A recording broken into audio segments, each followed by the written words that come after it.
With being in the fourth turning, we are prepped for a world war. With economic turmoil in every country, people are starting to get desperate. And when people have nothing to lose, they go to war.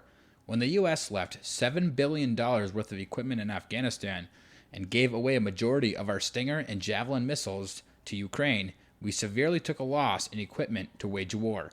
Joe Biden also is depleting our strategic oil reserves, and with that, depleting our ability to fuel our defense. The U.S. has provoked China to invade Taiwan, and simply put, now is a perfect time for them to start a third world war.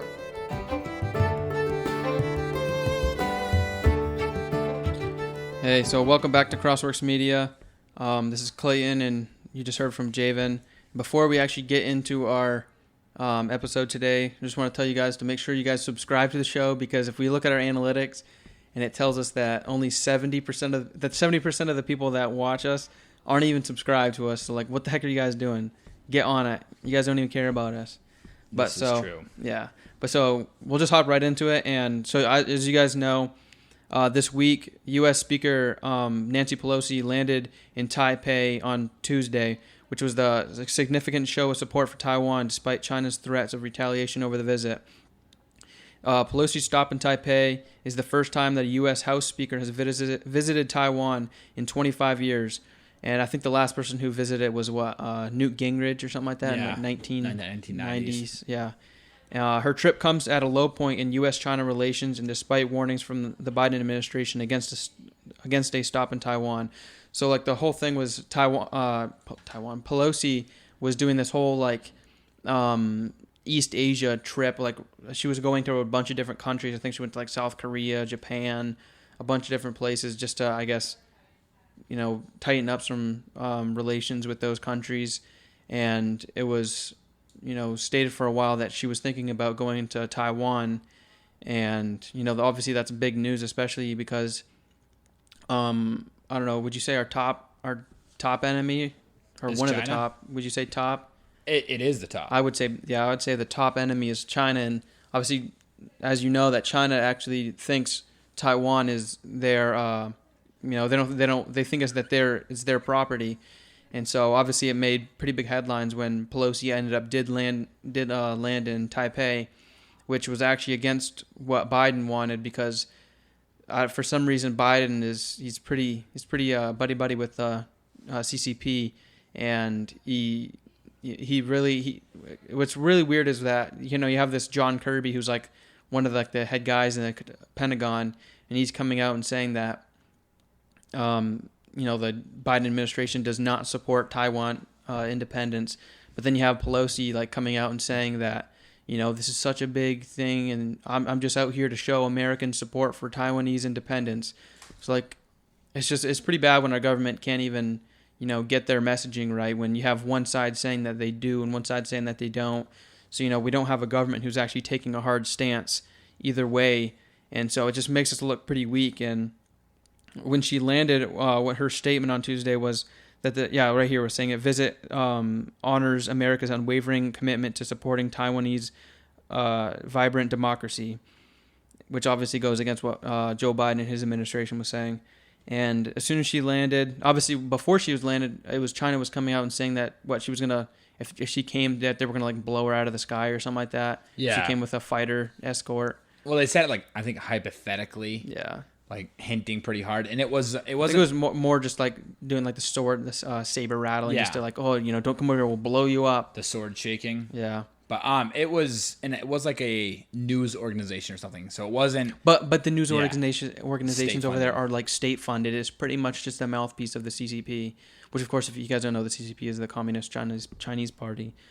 But why did she actually even go to Taiwan? I don't even think anyone knows really. If she's saying just to bolster their independence, it's like, okay, but like, why did you have to go? It's almost, some people suspect she was going there for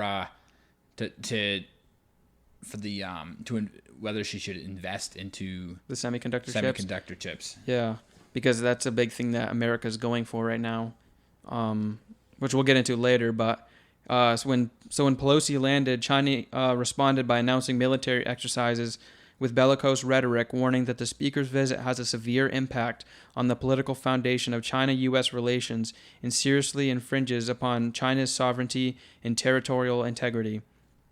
It gravely undermines peace and stability across the Taiwan Strait and sends a serious wrong signal to the separatist forces for Taiwan independence. That was said by the Chinese Ministry of Foreign Affairs. And so obviously China really opposes this, but I mean, at the same time, obviously the U.S. thinks, you can't really tell our politicians, where if they can go into sovereign states, but China obviously doesn't believe that it's a sovereign state. And so ever since, China was really starting to, escalate things, and they started like doing live drills, firing stuff into the air over Taiwan. And I don't know if you have anything to say. Yeah, so this just dropped on Daily Wire. Taiwan scrambles air reconnaissance patrol forces after China simulates an invasion. The government of Taiwan scrambled its air reconnaissance patrol forces and ships after Chinese government simulated an invasion of the island on Saturday, which is today, as part of its fourth straight day of military training. And this dropped like a half an hour from what right now. Oh, really? So in response to encroaching military... So the Wall Street Journal reported that the Taiwan government detected 14 Chinese ships and planes in the Taiwan Strait. 14 of those planes crossed the median line towards the island of Taiwan. So now they're actually getting into their territorial waters.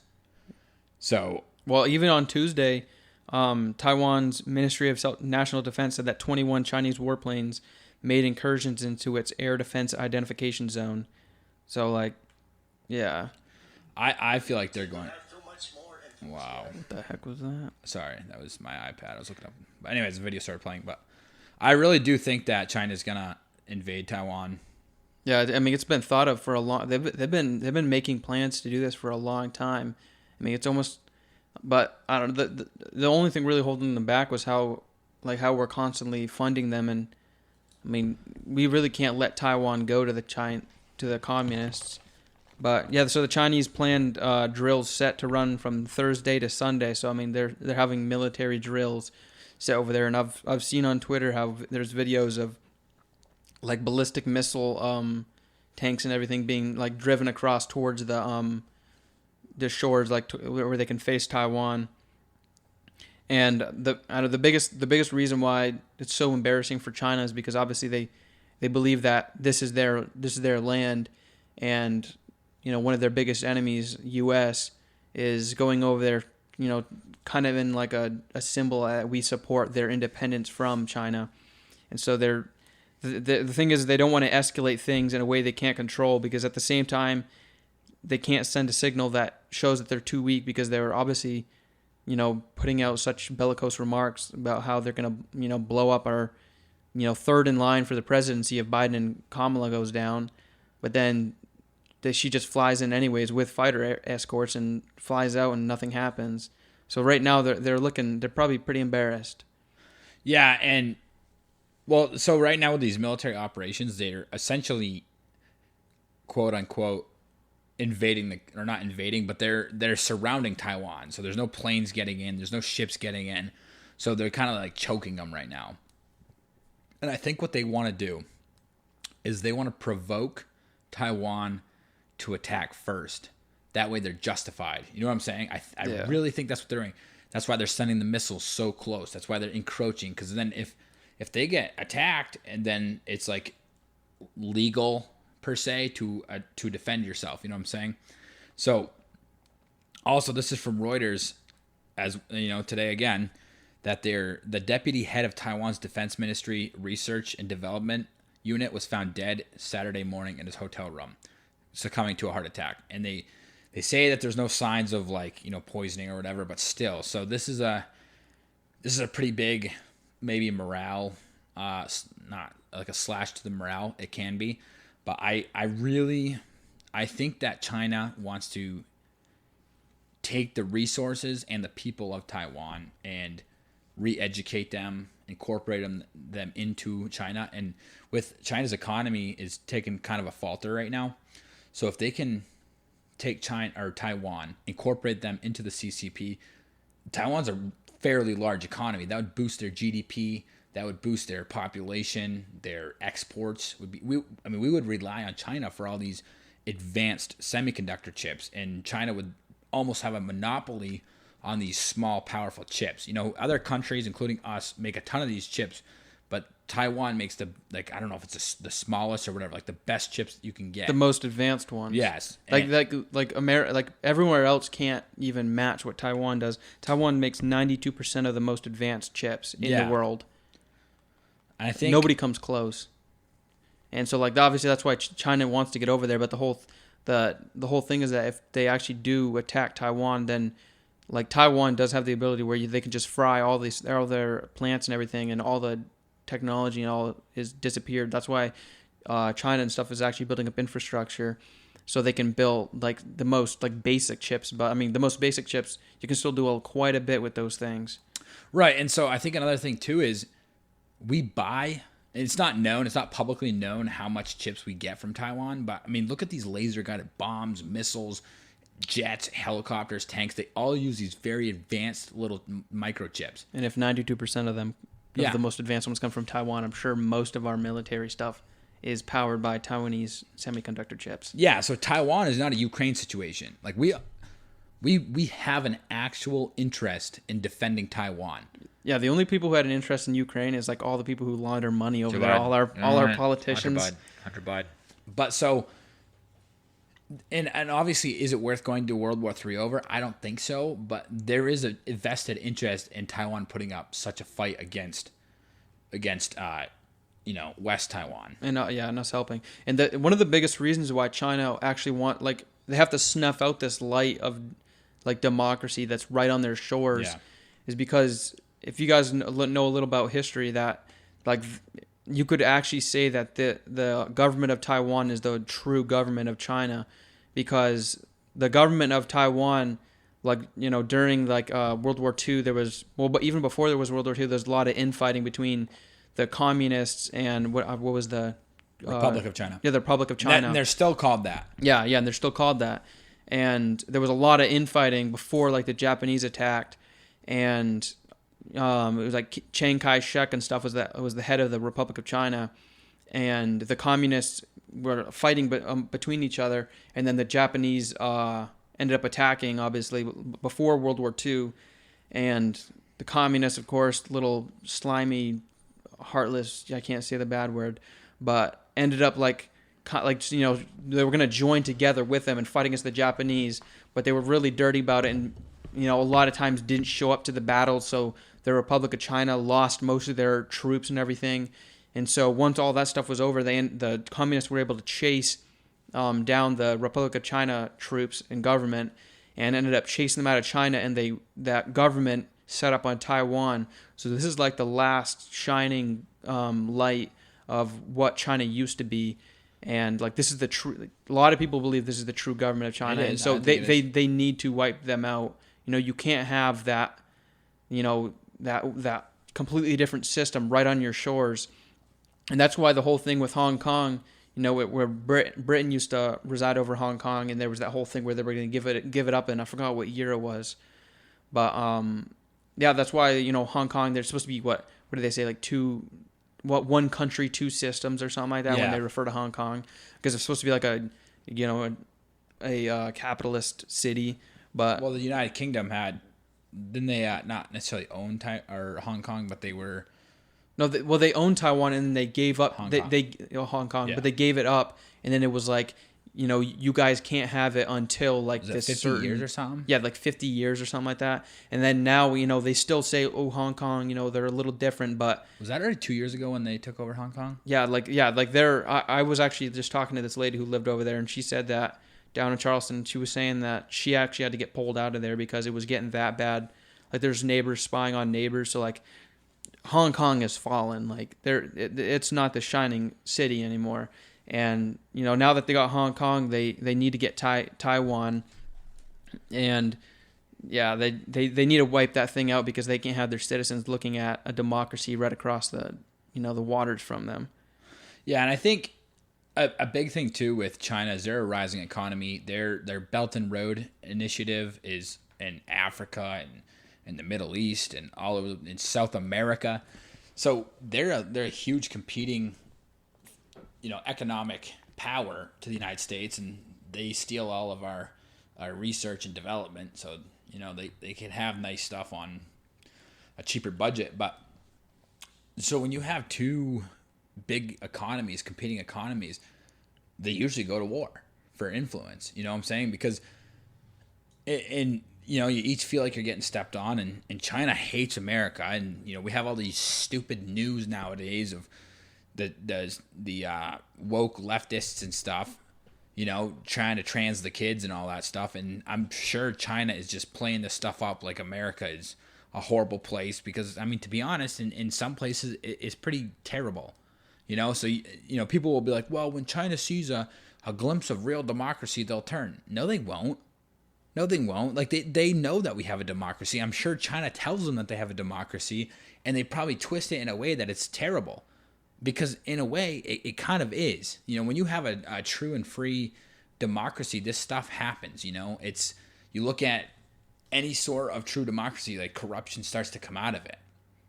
So that's why we actually aren't a democracy. We're a republic, but whatever. Constitutional republic. Yeah, that's besides the point. So that's the thing is, and unless we forget that China's 1.1 or 1.4 billion people. Yeah, there's so many people. That's huge.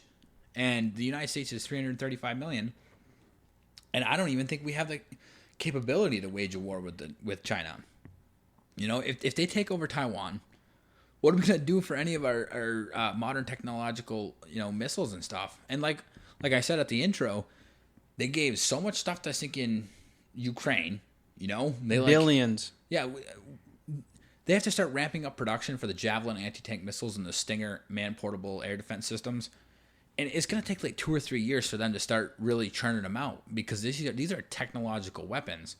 So which need semiconductor chips. I'm sure probably the advanced ones, right? Which Taiwan makes. And if they take if we can use the older ones, then it's going to be an older model, and the older model is not going to be as effective against modern military equipment. And, we left $7 billion of equipment in Afghanistan, Let's say, even if it's old cargo planes and helicopters, you still need that stuff, trucks, in order to move logistically across countries and stuff. And I lost my train of thought for a second here. Oh, so during World War II, I deep dive into World War II quite a bit. I like the history of it. So, everyone looks at America having the M1 Garand, and that's their, main battle rifle, which is almost every other country had just a bolt action rifle. But the Americans had the M1 Garand, a semi-automatic rifle. So, but each country was developing and or had already developed a semi-automatic rifle. The Russians had the SVT-40, a semi-automatic in 7.62 54R. The Russians had the Gewehr 43 and the Gewehr 40, I think, 41 maybe. But the problem is that the war had started too early. Same thing with military equipment like tanks and stuff. They were developing this stuff, but when the war kicked off, they had to get productions up, so they used older weapons. So, we have to end up doing that if war starts, and then guess what happens when you're using old weapons in a modern war? It's not good. And most likely that's why the U.S. just recently passed this act where they're going to start making chips in the actual U.S. I have it in my notes. Yeah, right here. The U.S. recently passed Chips and Science Act that includes $52 million to support chip making in the U.S. And so yeah, we're going to start trying to make these semiconductor chips in the U.S. But if we're going to start making these things in the U.S., they're not going to be the most advanced ones like Taiwan. We're most likely going to be like China, where we're going to start making the older models, which still can do a lot. But a lot, when we go back to how we said we don't even know why Pelosi went over there, one of the things Pelosi did do is when she went over there, she met with the chairman of the world's largest chip maker, that they're the TSMC, which is Taiwan Semiconductor Manufacturing Company. And so a lot of people was saying that, she's probably just buying stocks with them, because the U.S. is going to be investing a lot into chip making, and that manufacturing company of chips may have to get out of Taiwan for some reason. And even her husband, Paul Pelosi, made a purchase of between 1 and 5 million shares of a semiconductor giant right before that bill was passed. So, a lot of people think that Pelosi's main reason was to go over there was just to invest more into semiconductors. But I don't know. We need these chips if we're gonna, if war's coming quick, then we need these chips to be able to make all these advanced GPS tanks and, Javelin Stingers. And we just don't have the resources right now because like Javen said, we sold so many to Ukraine, left a bunch in Afghanistan. We just don't have the armaments right now. If we, are starting to get right into a, Cold War. Right now we're into a Cold War with China. Yeah. The thing about China is that at least they know that we're the enemy. The U.S. government is kind of wary to say that China is our enemy because they're so deep in all of our politicians' pockets. And they have so much influence in America right now. And you know what's sad is we don't know, like, other than China, like, we don't know, like, Ukraine. This is a story right here. Ukraine's Zelensky wants stronger ties with China and help rebuilding his war-torn country. So if we go to war with China and Ukraine's asking China to help rebuild, why is he doing this? What's going on here? We just gave billions of dollars, $40 billion in just that one bill, which we gave him more than that before. So we've spent so much money. We've given so much money to Ukraine, and now he's asking China for help. Our enemy, China. China is the enemy of any Western nation, any democracy, and he's asking him like that. That baffles me. This is ridiculous. Yeah, Zelensky urged China and Chinese firms to join in reconstruction efforts. What is going on? Unless he's just trying to sow dissent among China-Russian relations. I doubt it because even before this invasion, him and like he's had talks with Chinese officials before, but he's never actually had talks with Xi Jinping himself. Which is he was asking that one guy if he could talk to Xi Jinping himself because he wants to. He'd be like, it would get a lot more done if I could talk to you myself. But I mean, I don't know if China would help them because they are kind of allies with Russia right now. So I doubt. Right now that's China's biggest ally. America, we have NATO, which is 30 countries around there. In China, has Russia, India, maybe. I guess they have BRICS. Yeah, the BRICS nations, which we don't. That's obviously an economic treaty. But NATO is military. Yeah.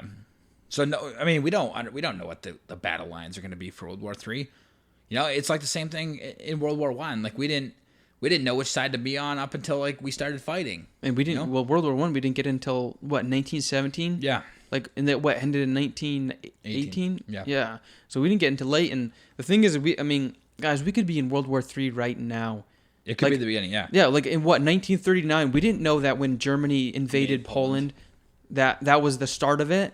Because let's be honest, we didn't get into it until 43? Yeah. And what we have to understand is when Germany invaded Poland, Russia also invaded Poland at the same time. So like Poland was an ally to many European nations, but guess what? Russia was also an ally to European nations.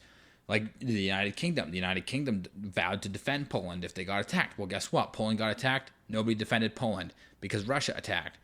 And turns out Russia and Germany were going to be enemies in a couple of years. So it was so chaotic at the beginning of these wars. No one knows the battle lines. This is what happens when you have a bunch of treaties and a bunch of economic dependence on each other. You have countries that are going to just hold back, see who's going to be the victor, and they're going to fight with them. And, to be honest, a lot of countries hate America. They absolutely hate America. We have gotten on the bad list in many, many countries, many South American countries, many Middle Eastern countries, and with China investing in all these South American countries, are they going to become war with us? We've made a lot of enemies in the past. Yeah, we have our hands in way too many pots right now. Yep. I mean, the thing is that when America first started out, they were very anti. What was the word? Like engaging. Intervention. Very anti-intervention. Like the whole thing is, I forgot what president it was, but like he said, we're not going to go over to Europe to slay dragons or something like that. Yeah. Something like that. I don't know the exact quote, but like throughout most of America's history, we weren't really about going to go solve all the world's problems. But after World War II, when we really became us and Soviet Union, obviously, but we came like the premier superpower. Then suddenly we decided that we needed to be, the protector of all the Western world. And we've made a lot of enemies throughout. And, we started building NATO during the Cold War to combat the Soviet Union, because obviously the Soviet Union was like a union of a bunch of communist states. And so we started NATO to, combat that. And we've started to really build up NATO. And, one of the biggest reasons why Russia invaded Ukraine was because Ukraine wanted to join NATO. And Russia's getting sick of all these, NATO states joining on their border. And, even, how Jaron was saying with Poland, how Germany attacked from, the west, Soviet Union from the east. That's one of the last things you want, is a two-front war. Yeah, and Poland was not ready for it. They were not ready for it. And right now, it seems like we are starting a two-front war if we're gonna have World War III. Yeah. We're starting things with Taiwan, with Pelosi going over there and agitating the communists. And just recently, the Senate voted 95-1 to add Sweden and Finland to NATO, and the only person to vote against it was Josh Hawley.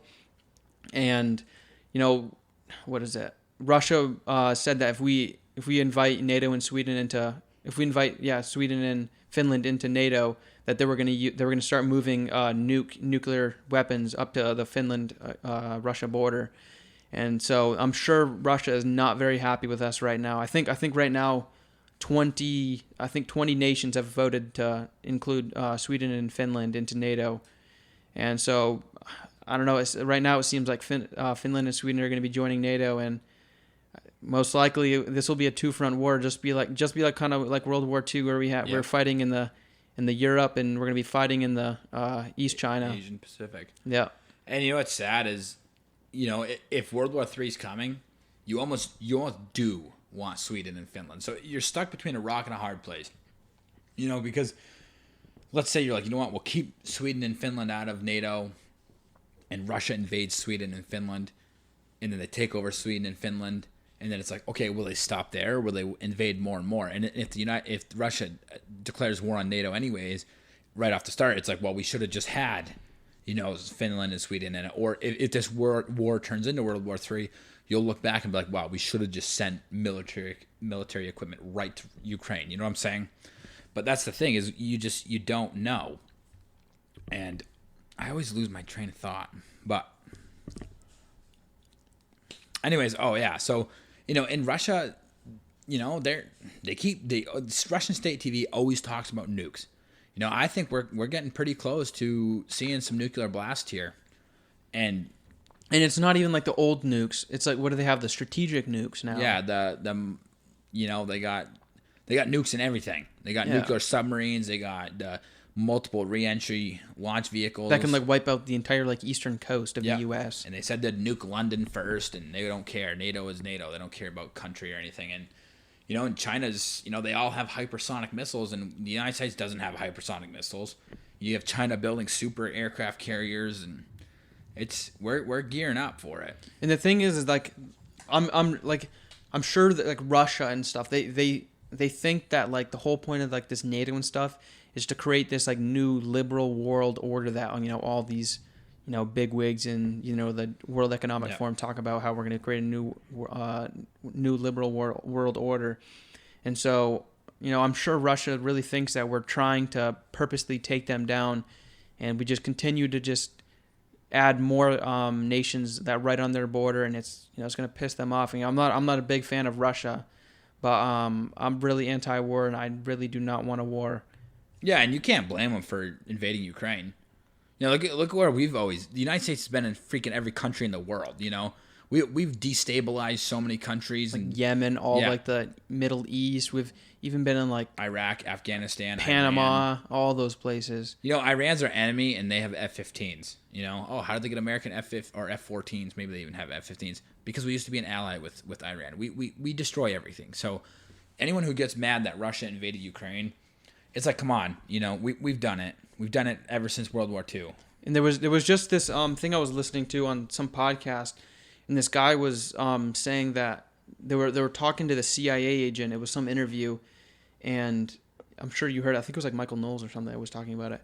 But the CIA guy was saying they were asking like, oh, Russia has like, they're meddling in other like people's democracies to get the people who they want in to be voted in.